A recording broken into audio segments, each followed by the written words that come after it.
You believe devil? I am the devil.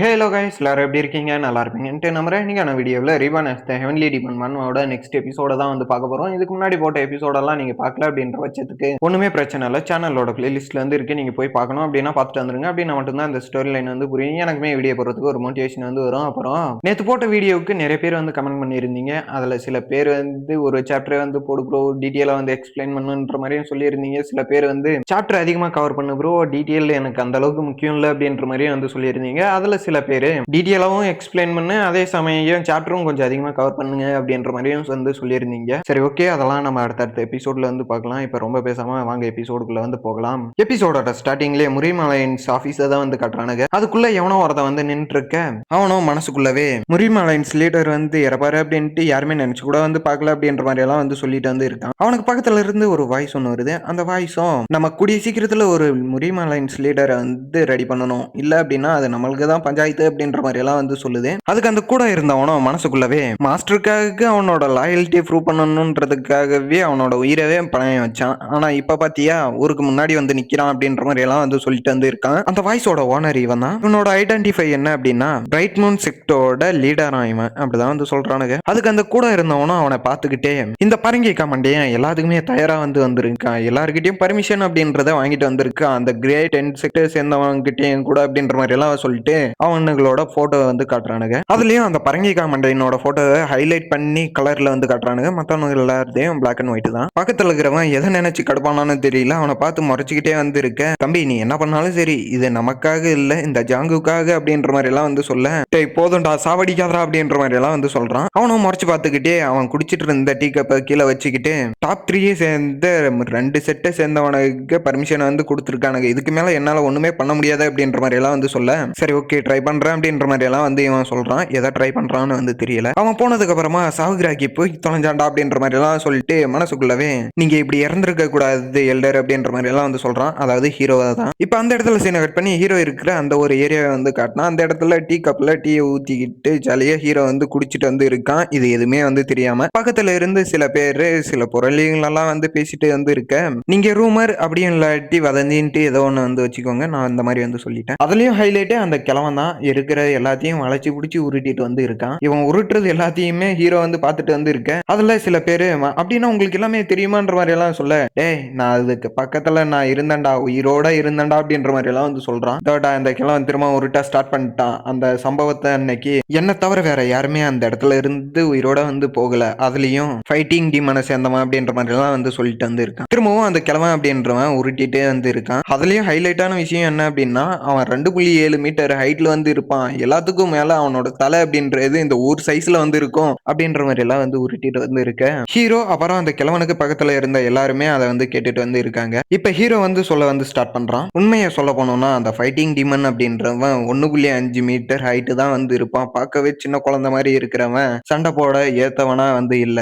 ஆனா அப்படின்ற மாதிரி சொல்லிட்டு அந்த டீ கப்பை கீழே வந்து வைக்கிறான். இப்ப ஹீரோ ஒரு பிளாஷ்பேக்கை வந்து சொல்றான். பார்க்கதான் சோட்டா பையன் மாதிரி குளமா இருப்பான், ஆனா அடிக்கிற அடி ஒன்னொன்னும் என்னோட வாயில இருந்து ரத்தம் வர்ற அளவுக்கு வந்து இருந்துச்சு அப்படின்ற மாதிரி எல்லாம் வந்து சொல்றான். திரும்பவும் அந்த கிழவன் உருட்ட வந்து ஸ்டார்ட் பண்றான். மாஸ்டரோட ஃபைனல் அட்டாக் எப்படி இருந்துச்சு தெரியுமா, அவரோட அட்டாக் அப்படின்றது அவரோட ஸ்வாட்ல கியூ எனர்ஜி எடுத்துட்டு வானத்தை நோக்கி ஒரு ஜம்பை ஒன்று போட, அது ப்ளூ டிராகன் மாதிரி எனக்கு கண்ணுக்கு வந்து தெரிஞ்சு அப்படின்ற மாதிரி எல்லாம் வந்து சொல்றான். அதை பார்க்கும்போது எனக்கு ரொம்பவே ஆனந்தமா வந்து இருந்துச்சு, ரொம்ப ஆசமா இருந்துச்சு அப்படின்ற மாதிரி எல்லாம் வந்து சொல்ல, ஹீரோ மனசுக்குள்ளவே ஓ இது அந்த அளவுக்கு நல்லாவா இருந்துச்சு, நானே தட்டி தடுமாறி தாண்டா அவனை நெஞ்சில குத்தன அப்படின்ற மாதிரி எல்லாம் வந்து சொல்றான். திரும்பவும் அவனுக்கு வதந்தி பேசுறதெல்லாம் ஹீரோ ஒட்டு கேட்க, அதுல சில பேரு இது எல்லாத்தையும் கேள்விப்பட்டீங்களே, அந்த அலைன்ஸ் லீடர் கவர்மெண்ட்டுக்கு ஆப்போசிட்டா சில சொத்துக்கள் எல்லாம் சேர்த்துனானே, அதெல்லாம் உங்களுக்கு கேள்விப்பட்டீங்களா அப்படின்ற மாதிரி எல்லாம் வந்து கேட்கறான். ஹீரோவா சரியான ஷாக்ல வந்து இருக்கான். இதை நான் கவர்மெண்ட்டுக்கு ஆப்போசிட்ல சொத்து சேர்த்தனா அப்படின்ற மாதிரி எல்லாம் வந்து சொல்லிட்டு இந்த இடத்துல பக்கம் இருந்த எல்லாருமே ஆமா அதை நானுமே வந்து கேள்விப்பட்டேன், அந்த காசை செலவு பண்றதுக்குள்ளவே அவன் அல்பாயுஸ்ல போய் சேர்ந்துட்டான் அப்படின்ற மாதிரி எல்லாம் வந்து சொல்றானுங்க. அதுலயும் ஒரு சிலரு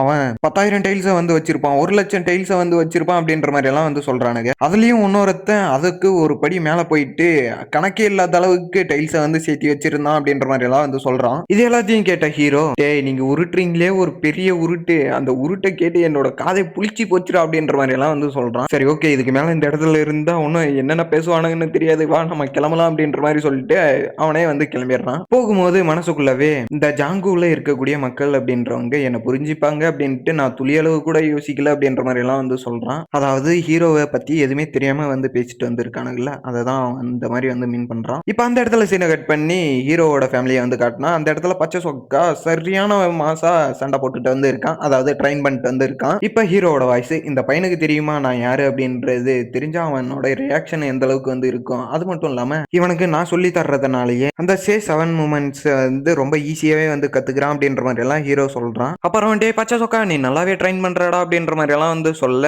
மாஸ்டர் நீங்க எப்ப வந்தீங்க அப்படின்ற மாதிரி எல்லாம் சொல்லிட்டு கிட்ட வந்து வரான். இப்பதான்டா வந்தேன் அப்படின்ற மாதிரி ஹீரோ சொல்லல, ஓ அப்படியே மாஸ்டர் அப்படின்ற மாதிரி எல்லாம் வந்து சொல்றான். அப்புறம் நீ இதை மைண்ட்ல வச்சுக்கோ அப்படின்ற மாதிரி சொல்லிட்டு ஒரு சில விஷயங்கள் எல்லாம் சொல்ல, இதை நான் கண்டிப்பா மைண்ட்ல வச்சுக்கிறேன் மாஸ்டர் அப்படின்ற மாதிரி வந்து சொல்றான். சரி ஓகே இந்த இதை எடுத்துக்கோ அப்படின்ற மாதிரி ஒரு ஸ்வாடை வந்து கொடுக்க, இதை எனக்காகவா வாங்கிட்டு வந்தீங்க மாஸ்டர் அப்படின்ற மாதிரி எல்லாம் கேட்க, ஆமாண்டா உனக்காக தான் வாங்கிட்டு வந்தேன் அப்படின்ற மாதிரி எல்லாம் வந்து சொல்றான். பச்சை சொக்காவும் வாங்கி வச்சுக்கிட்டு இது ரொம்ப நல்லா இருக்கு அப்படின்ற மாதிரி எல்லாம் வந்து சொல்ல, டே அதை ஓபன் பண்ணி பாடுறா அப்படின்ற மாதிரி வந்து சொல்றான். பச்சை சொக்காவும் அதை வெளியே எடுத்து பார்த்துட்டு ரொம்பவே சந்தோஷப்பட, ஹீரோவும் ஒரு சின்ன ஸ்மைல் வந்து போடுறான். மாஸ்டர் இது என்னோட கையில ட்ரெஷர் ஸ்வாட் இருந்தா கூட நான் இந்த அளவுக்கு வந்து சந்தோஷப்பட்டிருக்க மாட்டேன் அப்படின்ற மாதிரி எல்லாம் வந்து சொல்ல, ஹீரோ அதுக்கு நீ இன்னும் ட்ரெஷர் ஸ்வாட் வந்து பார்க்கலடா, அதனாலதான் இப்படி வந்து சொல்ற அப்படின்ற மாதிரி வந்து சொல்றான். இவனுக்கு ட்ரெஷர் ஸ்வாட் அப்படின்னு சொல்றது வந்து லெஜெண்டரி ஸ்வாட் இருக்குல்ல, அந்த ஸ்வாடை தான் இவனுக்கு ட்ரெஷர் ஸ்வாட் அப்படின்ட்டு வந்து சொல்றானுங்க. பச்சை சொக்கா என்ன நினைச்சான்னு வந்து தெரியல, சடனா சைலண்ட் ஆக ஹீரோவும் என்னடா ஆச்சு அப்படின்ற மாதிரி எல்லாம் வந்து கேக்குறான். அவனும் மாஸ்டர் நீங்க நல்லா தானே இருக்கீங்க, உங்களுக்கு எதுவும் ஆகல அப்படின்ற மாதிரி எல்லாம் வந்து கேட்க, ஏன்டா என்னாச்சு அப்படின்ற மாதிரி எல்லாம் வந்து கேக்குறான். அது ஒண்ணும் இல்ல, எல்லா மக்களுமே அவங்க சாகிறதுக்கு ஒரு சில நாட்களுக்கு முன்னாடி இந்த மாதிரி விஷயங்களை தான் வந்து செய்வாங்க, இதுக்கு முன்னாடி செய்யவே செய்யாத விஷயங்களெல்லாம் இப்ப வந்து செய்வாங்க அப்படின்ற மாதிரி எல்லாம் வந்து சொல்ல, ஓ அப்படியா, அப்படின்னா நானு சாகிறதுக்கு முன்னாடி நம்ம 2 பேரையும் ஒரே டைம்ல அடக்கம் பண்ண சொல்லி ஒரு உயில் ஒண்ணு எழுதுறேன் அப்படின்ற மாதிரி எல்லாம் வந்து சொல்றான். அதுக்கு பச்சை சொக்காவும் போயா பைத்தியம் அப்படின்ற மாதிரி சொல்லிட்டு கொஞ்சம் தூரமா வந்து வர, ஹீரோ மனசுக்குள்ளவே என்னோட கண்ணை நேருக்கு நேரா பார்த்து பேச யாருக்குமே வந்து தைரியம் இல்லை, அதுதான் என்னோட ப்ரைடு கௌரவம் அப்படின்ட்டு எல்லாமே வந்து நினைச்சேன், ஆனா அது வந்து உண்மை இல்லை அப்படின்ற மாதிரி எல்லாம் வந்து சொல்றான். எல்லாருக்கிட்டையும் இவனை போலவே நான் ஜாலியா வந்து பழகிருந்தேன் அப்படின்னா பாகுபாடு இல்லாம நான் இறந்ததை நினைச்சு கொஞ்சம் கூட வருத்தப்பட்டிருக்க மாட்டேன் அப்படின்ற மாதிரி எல்லாம் வந்து சொல்ல, அந்த பக்கம் பச்சை சொக்க ரொம்ப சந்தோஷத்துல அந்த சோடவே வலிச்சு வலிச்சு பார்த்துட்டு வந்து இருக்கான். ஹீரோவும் அதை பார்த்துட்டு சின்னதா ஒரு ஸ்மைல வந்து போட, என்ன மாஸ்டர் என்னாச்சு அப்படின்ற மாதிரி பச்சை சொக்கா கேட்க, அது ஒன்றும் இல்லடா அப்படின்ற மாதிரி வந்து சொல்லிட்டு, நான் இப்போ இந்த இடத்துல இருந்து கிளம்புறேன், உன்னால முடிஞ்ச அளவுக்கு ஹார்டா வந்து ட்ரெயின் பண்ணு அப்படின்ற மாதிரி எல்லாம் வந்து சொல்றான். அந்த இடத்துல சீனை கட் பண்ணி அப்படியே எபிசோட வந்து முடிக்கிறானுங்க. இதோட நானுமே இந்த எபிசோட வந்து முடிச்சுக்கிறேன். Tata bye bye. அப்புறம் இந்த எபிசோட்ல நான் நிறைய கேரக்டரோட பேரை வந்து சொல்லாம இருப்பேன்ல, அது ஃபியூச்சர்ல வரும், அப்ப அதை பார்த்துக்கலாம் அப்படின்ட்டு தான் சொல்லலை. அப்புறம் அந்த டீ கடையில் உட்காந்துட்டு சில உருட்டுக்கெல்லாம் உருட்டிட்டு உட்காந்துருப்பான்ல அந்த கிழமை, அந்த கிழமை சொன்னதுல பாதி உண்மை பாதி பொய் அப்படின்ற மாதிரி ஹீரோவே வந்து சொல்லியிருப்பான். அப்புறம் எல்லாத்துக்கும் மேலே இதே மாதிரி தான் இந்த எபிசோடுல இதுக்கப்புறமா வரக்கூடிய எபிசோடு எல்லாமே வந்து வரும். அப்புறம் இது கூடவே சேர்த்து இன்னொரு எபிசோடுமே வந்து அப்லோட் பண்ணலாம் அப்படின்ற ஒரு ஐடியாவில் வந்து இருக்கேன். அப்படி இன்னைக்கு அப்லோட் பண்ணல அப்படின்னாலும் நாளைக்கு அந்த 2 எபிசோடை வந்து அப்லோட் பண்ணிடுறேன். பாருங்க, அந்த இன்னொரு எபிசோடு அப்படின்னு சொன்னது புது மன்மாவை, இந்த மன்மாவை நான் சொல்லலை, புது மன்மா. சரி ஓகே, நான் ரொம்ப பேசாம இந்த வீடியோவை இதோட வந்து முடிச்சுக்கிறேன். Tata bye bye.